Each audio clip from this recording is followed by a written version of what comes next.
girlfriend of 8 years told me she had only been with one other person in the past. But I just found out her body count is 43 and she's been cheating on me our whole relationship. My girlfriend, 32F, and I, 33M, have been together for 8 years. Honestly, I thought things had never been more perfect. When we got together she said she'd only been with one other person, sexually. Not that there's anything wrong with that, but just don't lie to me about it. I don't care how many people you've been with, just be honest with me. Anyways, she recently let it slip while we were playing a drinking game at our friend's place that her body count was 43. I didn't want to start a fight in front of our friends, but I was totally taken aback and I was utterly embarrassed. This certain drinking game, the couple had to guess the other's answer, so I had to guess what she was going to put, and I was sure she was going to say 2. But then it comes out and she says 43. The look on my face must have said it all. I didn't want to make a scene there because we had both been drinking, but when I brought it up the next day, she tried to tell me that I had never told her that I had only ever been with one person. And then we got in a fight about that. She said that it was unfair of me to try to peg her as some innocent angel. On top of that, she seemed to have a lot more guy friends than girl friends. And maybe this was my insecurities coming out, but it always just seemed like she behaved way more than friends. I feel like sometimes she'd very much flirt with them in front of me but then play it off like the fact that I had mentioned anything at all to her was disgusting because she said they're like my brothers. I tried to let this go for the longest time. Recently, however, there's been some incidents that have made me question things more deeply. For instance, a few months ago, she started getting very secretive with her phone, something she had never done before. She would receive late night messages and would quickly turn her phone away when I was nearby. I tried to dismiss my concerns thinking I was just being paranoid and insecure. If I ever said anything, again, she'd gaslight me and say that I was being a brat and she'd say I was being the overbearing and controlling boyfriend and I see these guys like my brothers. I've known them since I was a child. It's gross that you'd even think that. Last week a close friend of mine mentioned seeing her at a cafe with one of her male friends, and their interaction seemed more intimate than just friendship. He said she was grabbing onto leg and they were basically sitting on top of each other. This really shook me because it confirmed some of my worst fears. When I confronted her about it, she brushed it off, saying they were just catching up and that there was nothing more to it. Again, gaslighting me. This situation has left me feeling confused and insecure. I've always trusted her and believed in our relationship, but now I can't help but wonder if there's something more going on. I don't want to jump to conclusions or make unfounded accusations, but I also can't ignore these feelings of doubt and betrayal. But then again, she just makes me feel like I'm the crazy one. Am I being dramatic here? Am I the problem? We've had multiple discussions about her friendships with men, and each time, she reassures me that they are just friends. Yet the secrecy and the way she interacts with some of them make it hard for me to believe that entirely. It's becoming increasingly difficult to reconcile the person I thought she was with these recent behaviors. And now this cafe incident. I feel like my friend wouldn't lie to me about something like this either. I trust him in his judgment. I'm at a crossroads, unsure of how to proceed. Do I keep trusting her and risk being hurt, or do I take a stand and demand more transparency and boundaries? The thought of losing her is painful, yes, I know. Hard to believe at this point, but so is the thought of continuing in a relationship where I can't shake off the feeling of betrayal. I need to find a way to address these issues without pushing her away or damaging our relationship irreparably. What do you think? Is she cheating on me? Am I the crazy one? Update 1, hi, I'm back. A couple months ago I came on here asking whether or not my girlfriend was cheating on me. I'm just here to update you all. After posting that story, a lot of you said that she was and that I had to grow a backbone and confront her and dump her. Well, I did, but let me just get there first. And then there were some of you who were asking why I was sticking around and what I was holding on to. So here's a little backstory. So yeah, I met my girlfriend Asha at a mutual friend's party.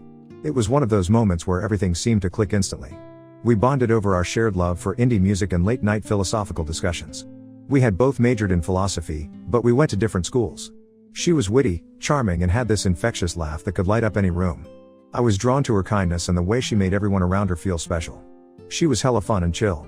We traveled together, supported each other through career changes, and even adopted a dog together. Life honestly felt perfect. She was incredibly fun and adventurous, always up for spontaneous road trips or hiking excursions. She was very much the outdoorsy type. We backpacked through Europe, camped under the stars in national parks, we tried to scratch them off this bucket list of ours, and even went scuba diving in the Caribbean. She had this amazing ability to turn any mundane day into an exciting adventure. Her zest for life was contagious and being with her made me feel like we could conquer anything together. Okay, now the update. So I went through her iPad, which was connected to her phone. All her iMessages and everything on her cloud would pop up on this tablet. She usually has her phone glued to her, so I had a rare opportunity, but I knew that that would never happen. So I took my chances with the iPad and surprisingly, I managed to get on. I'm not sure if she forgot that they were linked or if she was just an idiot, but, hey, you win some, you lose some. I was scrolling through her photos first only to find videos and pictures of her nude and playing with herself. Early in our relationship, she'd send me pictures like this, so it wasn't completely out of the ordinary for her. However, I hadn't received a single one of these recent pictures. They were all recently dated, yet they were very similar to the ones she used to send me. Quickly, I had the sense to airdrop them to my phone to make sure I had evidence if she was actually cheating. At this point, I knew she was, I just didn't want to fully admit it. Believe it or not, I did love her. I mean, I do in some fucked up way. Or maybe just love the person I thought she was. The person that never existed. Despite everything, I still care deeply for her. We've shared so much together. She was there when my father passed away, and I've always imagined a future with her. When I looked into the coming years, I always imagined it with her.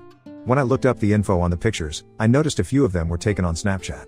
This made me even more suspicious because we don't message each other on Snapchat. Honestly, I didn't even know she had Snapchat. While I had the time, I searched through her messages but couldn't find anything that stood out. But then I checked her Snapchat and she had a bunch of guys on there that she had been recently messaging and some that she had a big streak going with. All of these names looked familiar. So I knew she was in daily communication with these guys. I opened up the conversations and there were saved videos back and forth. Saved messages going into detail about what they did and what they planned to do and how good things went and blah blah blah. I took screenshots of all the questionable messages and the people she'd been snapping. I didn't even care if it notified them. Fuck em. After digging through everything, I put it back and decided what I should do. I wanted to call her up right then and there and leave. I wanted to pack up her shit and throw it out the door onto the front lawn. But after thinking it through, I decided not to bring it up while there was a chance that I might do something I regret. I have to really practice some self-control. I wanted to get my revenge and I have to make it good. I'll be back with an update as soon as I figure out what to do. Don't you worry. Update 2, hi everyone, I'm back with another update. After my last post I took some time to really think about how to handle this situation. I was torn between confronting her calmly or doing something more drastic. Ultimately, I decided that the best way to address this was to expose her lies in front of the people she had been deceiving, including the guy she had been cheating with, and all of our friends. In the midst of trying to act like everything was all good between us, I convinced her that we should host a games night at our place with a bunch of our friends, including some of the guys she was messaging on Snapchat whom she claimed were nothing but brothers. It seemed like the perfect opportunity to reveal everything. I figured it would be a dramatic but fitting end to this mess. I spent the week leading up to the games night preparing. I printed out the screenshots of her messages and saved videos, organizing them into a folder on my laptop. I also backed everything up on a USB drive just in case. I wanted to make sure I had all the evidence ready for when the time came. On the day of the games night, I tried to act as normal as possible. I didn't want to raise any suspicion. I helped Asha set up the snacks and drinks, and we arranged the living room for our guests. As everyone started arriving, I could feel my heart racing, but I knew I had to keep it together. Honestly, I was stoked. The night started off pretty well. We were playing some board games, and everyone was laughing and having a good time. I saw her flirting with the guy she had been messaging and smiled knowing what was coming next. I waited until everyone was settled and fully engaged before I made my move. I stood up and said, "Hey guys, can I have your attention for a minute? I have something important to share." Everyone looked at me, a bit confused, but they quieted down. Asha looked puzzled but didn't seem too concerned yet. I took a deep breath and continued for our next time. It's time to play truth or drink. I pulled out my laptop and connected it to the TV. I opened the folder with the evidence and started showing the screenshots and videos. The room went dead silent as everyone processed what they were seeing. Asha's face turned pale and she tried to grab the laptop but I moved it away. "These are messages and videos Asha has been sending to other guys, some of whom are in this very room," I said, looking directly at a few of her closest male friends. "I think you all deserve to know the truth." The room erupted into chaos. Some of the guys were in shock, others were furious. One of her friends, who had been a confidant of hers, looked completely betrayed. Asha tried to defend herself, shouting that I was invading her privacy and that this was a gross overreaction. But the evidence was undeniable and it had smacked her right in the face. Asha broke down in tears, but I didn't feel any sympathy at that moment. I simply felt relief that the truth was finally out. After the initial shock wore off, people started leaving, clearly uncomfortable with the situation. Some of them expressed their support for me, while others just left in silence. Asha and I were left alone in the apartment. She tried to talk to me, to explain herself, but I couldn't listen anymore. I was totally done. I told her to pack her things and leave. In the days that followed, she confessed to cheating on me throughout our whole relationship. She'd been talking to some of these guys from even before our time. She admitted to being a serial cheater. I blocked her on all social media and changed the locks on the house. It's been a difficult time, but I'm starting to feel like I can move on. The support from some of our mutual friends has been helpful, and I'm focusing on rebuilding my life without her and looking ahead with some optimism. Apparently a lot of our mutual friends have turned their back on her. The guys who had been cozying up to her have dropped her like a sack of potatoes. Apparently they all thought they were the only ones, aside from me of course. They each thought they were the special one that was causing her to falter in her relationship. The apple of her eye. Not only that, but I heard from a friend that her professional life also suffered. Rumors of her infidelity and unethical behavior spread like wildfire throughout her office. I guess there were some wives and partners calling in and causing a lot of drama with the men at work there because of their activity with Asha. I guess she was pretty busy canoodling with the men in the office too. Her credibility and integrity came into question, jeopardizing her career prospects and opportunities for advancement. I heard she's on a lower right now.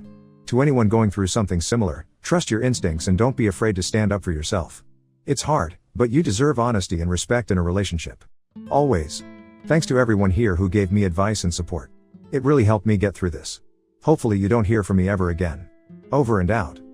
Now on to the next story. Story 2. Wife mocked and treated me like garbage when I lose my job.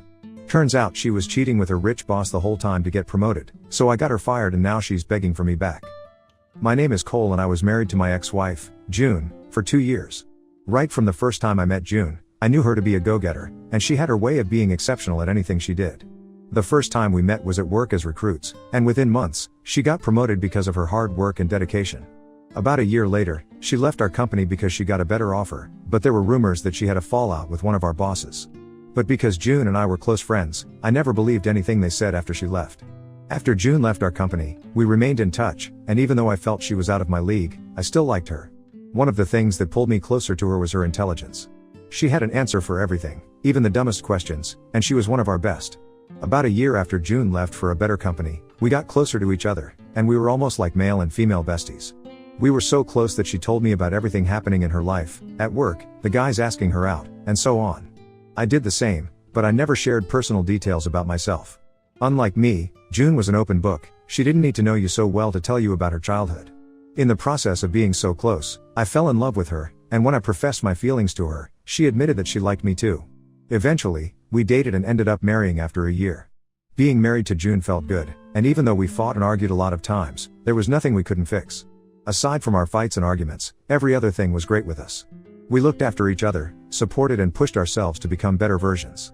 On my end, I provided for June and took full responsibility for rent, groceries, gas, and other bills, and occasionally, June would contribute to it. This was because there was a business idea she was working on, and we had an agreement that she would push whatever she earned to it for a couple of months, and I would single-handedly take care of us. Unfortunately, after 13 months of our marriage, I was laid off from my organization. It was a huge surprise and changed many things at home. For starters, I could not afford to pay rent, buy groceries, pay bills, or do the things I used to do before because I had a minimal amount of savings, and when that was exhausted, I had to depend on June to take care of the house until I got back on my feet. I submitted applications to multiple organizations, and I didn't get any positive response for months.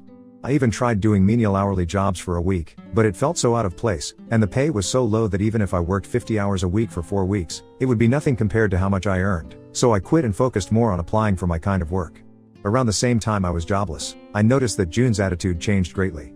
She no longer talked to me with respect. At every slightest provocation, she would remind me that she was taking care of the house. This hurt every time she said it. The first time we argued about me not making dinner for her on time, she said it in anger, and I believed she was stressed and exhausted. I even apologized to let peace reign, but after that, she mentioned it every day. Whether I did something wrong or not, she would always find a way to mock me for my joblessness and remind me that she was the one taking care of the house and paying all the bills. Also, it didn't end with the insults. Our intimacy reduced too, and she didn't even let me touch her. Every time I tried, she rudely turned me down or claimed she had to sleep early so she would go to work on time the following day. And because I wasn't working, I took over the full responsibility of cleaning, cooking, doing the laundry, and other things we used to do together. I'll admit I was hurt and heartbroken when she treated me and acted that way, and even after I got a job, things did not go back to how they used to be between us. Eventually, I was able to find a job. Although the pay was not as good as my first job, it was better than doing nothing. With my new job, things were back on track for me, but our relationship was sour from there. After I broke the news of my new job, she became nicer and apologized for everything she said to me. She even said she didn't mean to be rude, but she only encouraged me not to get comfortable with my joblessness. Despite everything she said, I still loved her and hoped we could work things out. I also forgave her for all the ill things she had said to me and the terrible treatment. On her end, I had seen a couple of improvements, but it wasn't like before, and I believed everything would be back to normal with time, but I was wrong. Despite having a new job, June and I were still distant. She only allowed me to touch her whenever she was in a good mood, and she became more engrossed with work and barely had time for me. It got to the point where I was so tired of our marriage, and I tried as much as I could talk to her, but everything I said was ignored. One day, I wanted to borrow her laptop to do something quick since I had forgotten mine at the office, and as soon as I turned it on, I got a notification from her bank. I shouldn't have checked her earnings since we were no longer close, but I was curious how much she earned. She had recently been promoted, and she never mentioned how much she was making, and to my greatest surprise, when I checked, it was a lot. So much that I wondered how it was possible, and as I did some further investigation to see how much extra it was from her previous salary, I stumbled upon something that revealed a bitter truth. In the past few months, June's transactions showed she had been making strange purchases, including payment for hotel rooms in a particular 5-star hotel, and the moment I saw that, I knew something was wrong. Out of instinct, I printed out copies of these strange expenses, and I cleared every trace that I had touched her laptop. I could not continue with what I wanted to do because I couldn't stop thinking. The following day, when June woke up, she told me she would be going out of town for a 2-day business meeting and coming home on Monday morning. I knew everything was wrong with her business meeting because she barely worked on weekends, so I pretended everything was cool and kissed her goodbye. Shortly after she left, I followed her, and she went to the same hotel from her transactions. When she arrived, a man I recognized as her boss from work welcomed her. They kissed and went into the hotel together. Luckily, I had my phone camera ready and took clear shots of them kissing outside June's car and him wrapping his hand around her waist as they walked into the hotel. Saying I was heartbroken is just an understatement. First, I could not believe that June was cheating on me with her boss, and while I was sulking in my broken state, everything made sense. The reason she earned so much monthly, and got 3 promotions in the space of a year was because she was doing her boss. Yet, she called herself my wife.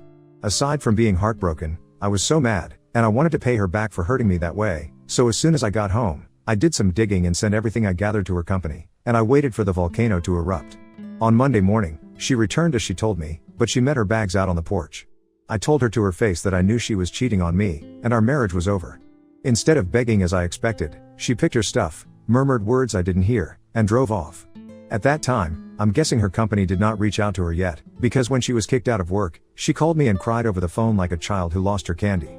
Not to sound like a sadist, but I enjoyed listening to her cry, and I wished she had gotten worse. After she realized that she no longer had her job and her relationship with her sugar daddy was out in the open, she tried to come back to me, but it was too late. I contacted a divorce lawyer, and shortly after that, we divorced, and I moved on with my life. As for her boss, the last time I heard, he was money laundering. He was also responsible for the increase in June's salary, and it was discovered that June was not his only sugar baby. He had a few others in the company. Now that I think of it, I can't help but believe that June was having an affair with one of our bosses in our former company, which was why she was sacked. She hurt me so much, and I'm even afraid to fall in love again. After we divorced, I have not seen her anymore, and I hope I don't. She deserves all the misery in the world, and I pray she gets enough of it.